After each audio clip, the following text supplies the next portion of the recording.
and soy, or some self-proclaimed expert apparently putting some misinformation out there years ago.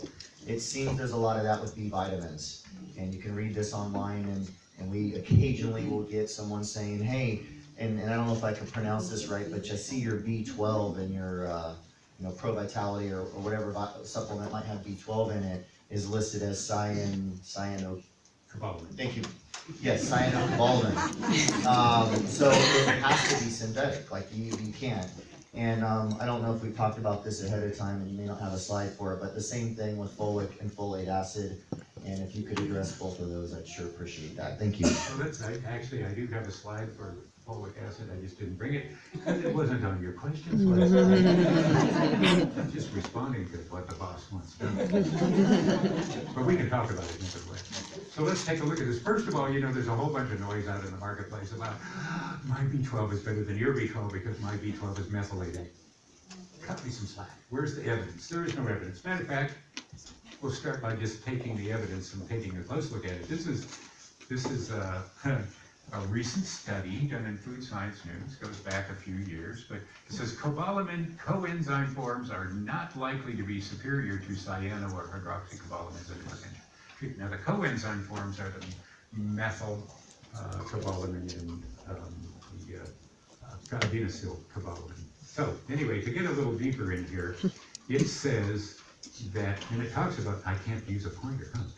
Methylcobalamin, NCBTO, and adenosine methionine are coenzymes of methionine synthase methylated coenzyme mutase respectively.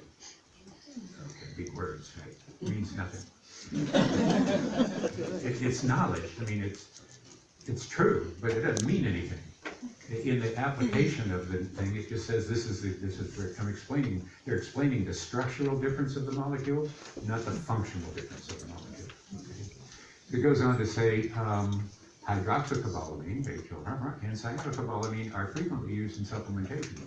Okay, methylcobalamin and adenosine methionine have recently emerged as alternative forms to supplements in light of metabolic transformation. It didn't make any sense. Oh, in light of metabolic transformation, I see the slide got changed. Of CBL, which would be cyanocobalamin, into cofactor forms. This review discusses the current evidence on efficacy and utility of different cobalamin forms preventing or treating cobalamin deficiency, okay, which is the goal. Conclusion, and this is like 50 pages. Conclusion, we conclude that supplementing methylcobalamin and adenosylcobalamin is unlikely to be advantageous compared to cyanocobalamin. So all of this noise that's being made out there about why you need mine and how it's going to be so much better for you, there's no evidence. They don't provide any evidence. Matter of fact, the evidence says no. It says, on the other hand, there are obvious advantages to high parenteral doses of hydroxycobalamin when treating errors in cobalamin metabolism. So the only place you see this is if you have these built-in errors of cobalamin metabolism, which we determine very early after a child is born, and then they have to live with this treatment for the rest of their life. It's like a child who's born that has to live inside one of those bubbles. It's something that's built into their metabolism. It is like 0.00001% of the population.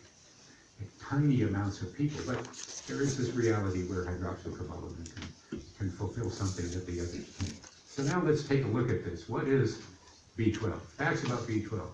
Vitamin B12, cobalamin, is the only cobalt ion essential nutrient in the human diet. Cobalt, right? Don't we make bombs out of that or something? No. You can, but that's not what we do with it. This particular case, cobalt is essential. Okay, that's what it looks like. It's a very interesting little molecule. And right at the center of that thing, I don't know how that slide got shifted over there, but right at the center of that thing is, you'll see the CO in the middle. You can't really see it, but in the middle of that's where the cobalt is. Now, reality is that no plant, animal, or fungi can make cobalamin. Okay, we don't make it. The plants we consume don't make it. It's all made by, not even humans, it's all made by very specialized bacteria or single-cell microorganisms called archaea, and they're in the soil. Okay? So when they produce this cobalamin, it's passed up into the plants that the animals eat, or the ones that we eat, and it comes up through the food supply that way. It comes to us that way. So nobody has synthesized any cobalamin. It all comes from that source. All cobalamin, whether it's cyano or hydroxyl or methyl, it's all the same stuff. Okay. Just different molecules attached to it. Thus, all cobalamin is natural. There's really no such thing as synthetic cobalamin. Okay? The way we get cobalamin rich, just to give you a little more background, the way we know that there are certain foods that are more abundant in B12, okay, like beef, for example. The reason it's that is because what does beef do? They eat the grass that comes up right out of the soil that has the B12 in it. And because they are ruminators, meaning that their three-chambered stomach, this stuff stays in there for a long time, they tend to concentrate that B12 and push it out into their tissue. That's why beef is a pretty good source of B12, liver and things like that. You don't want to rely on that because it's a very difficult challenge for dealing with all of that fat and other things that are associated with it for your body. But it's there. But the reason it's there is because of the way the animals consume those foods and how those foods are moved up to the food chain for us. Note, all B12 present in Neolife dietary supplements is the bacterially sourced natural cobalamin form. End of story, okay? End of story. Now, we have cyanocobalamin, but I'll tell you why. So let's take a little bit deeper look here. What do we know? Cobalamin is unstable and must be attached to a stabilizer molecule. If you try to take it out of what it's in, it tends to fall apart. That cobalt ion there is very reactive, and that molecule changes very quickly, almost instantaneously. So you have to be careful about how you do that. There are 4 commonly stabilized forms of B12 that are used openly in the dietary supplement and the medical pharmacy marketplace. So the 4 stabilized forms are cyanocobalamin, hydroxycobalamin, methylcobalamin, and adenosylcobalamin. Of these, cyanocobalamin is by far the most stable. So you can see the 4 different molecules. They've all got a little cobalamin thing there, and the molecule is just a little bit different based upon what's in it, what's attached to it to stabilize. But the molecule in the middle remains the same. Just more than you wanted to know. So B12 and digestion and absorption. Now that what they say is, okay, well, mine is better, it's going to be more easily absorbed. Despite what that article said in the beginning, that there's probably no advantage to it at all. They're going to tell you that theirs is better absorbed for reasons that they won't be able to give you evidence for, but it makes a nice story. So we've asked them for the evidence. So this is what happens. Upon digestion, all forms of B12 release their cobalamin to a transport molecule. So it gets down in your digestive tract as methylcobalamin or cyanocobalamin or whatever. But you don't absorb that. That cobalamin molecule is handed off to a transport molecule, a binding protein called intrinsic factor. And so it gets down in there, and the cobalamin is handed off to intrinsic factor for passage into the bloodstream from the intestine. So again, it really doesn't matter what form it's delivered in, whether it's cyano or methyl or whatever, that gets down there and that stuff's left behind and it's passed off to this intrinsic factor, this IF form, which is probably why that piece of evidence at the beginning said there's probably no advantage, because there's probably no advantage. You know, the stuff gets down there, it's all natural to begin, so stuff gets down there and that thing that they put on there that says, oh, by the way, ours is better because it's this, there's no evidence of that. Matter of fact, the evidence suggests it's not. And when you understand the physiology, it's not.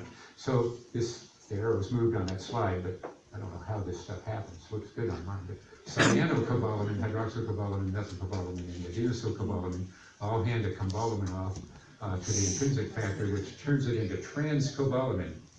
And the bottom statement down here says, it is this IF cobalamin complex that is absorbed and converted to transcobalamin, the TC2B12 for utilization in the body. So, you know, this has never really been an issue until somebody decided that they wanted to sell you an alternative form. And if you're going to sell an alternative form, methylcobalamin, for example, is pretty expensive. Not by our standards, but by their standards. So they have to try to create a need for this thing. Why would I as a manufacturer, want to pay more for this raw material? So they try to create a need. So they point to methylcobalamin. And when you look at their research, what you find is that the vast majority of their evidence of benefit is not from dietary supplementation, but from injection. The medical community has been treating pernicious anemia, B12 deficiencies, by injecting it into the fatty tissue of your body for forever and ever and ever. And delivering methylcobalamin, you can deliver cyanide here if you want, but delivering methylcobalamin that way, it does prove functionality. Not because it's methyl, but because it delivers the cobalamin. So that's the evidence base that they use that says our product is functional because look at the evidence, but it's not from a dietary perspective. And the reason that's true is because the methyl has nothing to do with the amount of cobalamin that's actually absorbed. Okay, so a lot of stories out there. This gets really complicated because the people who concoct these stories are really complicated story concoctors. Because they have to have a complicated story to concoct, otherwise they've got nothing to sell. Yep. Right? But the evidence base, when you get down into the bottom, I'll tell you what, if cyanocobalamin didn't work to fight off B12 deficiency, we would have known it decades ago because it's the primary mechanism by which the medical community fights off B12 deficiency. And if it wasn't working, they would have known it. Yes. Thank you, John. Oh, just a follow-up question on that, yes. Folate. Why do these people selling methylcobalamin, why do they say theirs is natural and that our Cyon or whatever is synthetic? Why do they even make that, I mean, where are they coming from in saying that? Well, yeah, it's a good question. There is no real basis for that, okay? What they do is they look at cobalamin as it exists in stasis, in so on and so forth, and frequently it will appear as methylcobalamin or hydroxycobalamin or adenosylcobalamin or cyanocobalamin.